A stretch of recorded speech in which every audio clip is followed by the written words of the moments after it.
Hi, I am going to learn how to work on cars today, and I have never touched one other than to drive it and try and not wreck it every time I get behind the driver's seat. But my brother is a mechanic, so there's that. Some say it runs in the blood, and it's one of those skills that just transfers from family member to family member, so we should be good. And I'm not optimistic about this, but at least I'll get the cars running again. Hopefully. Alright, so what we're going to be working on is a 1957 Pontiac Chieftain. It's got a 347 V8 engine in it. It's an automatic transmission. About 20 years ago or so, when I was 14, I was always building model cars.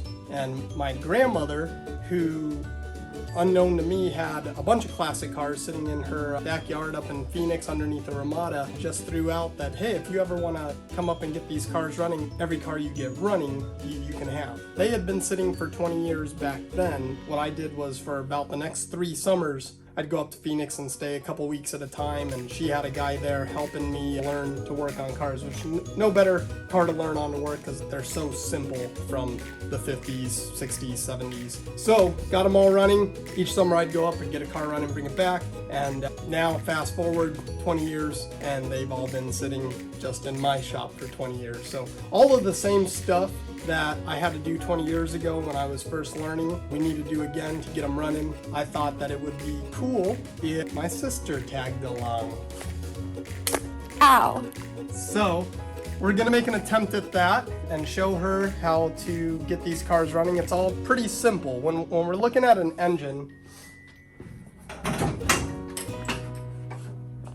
there's nothing more basic than these old style engines. And basically all an engine needs to run are 3 things in combination. Basically all we're doing is creating small explosions. So in order to make fire, essentially, you need what 3 things?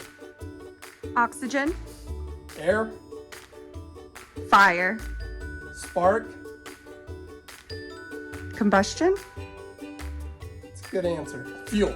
Fuel, spark, and air. In theory, this engine should run. So it ran 20 years ago when I parked it. It had some minor valve issues that we're gonna have to dig into. Well, actually, you know what? Thinking back now to the previous time I got these cars, all of the engines we were able to get cranked over except for this one. This one took a lot to break free in the initial beginning because it had sat for so long and it had seized. Once we finally did get it running, it was a misfire, which means it was running a little bit rough. And after I pulled the valve covers off, I found that there were push rods that were bent and not going to let the car run smoothly. So I swapped some of those out, and then I was going through adjusting the valves, and I found that the nuts that hold the rocker arms down were working their way up. So I'm curious to see what we run into when we get to that stage in this project, but first we just need to get those essentials.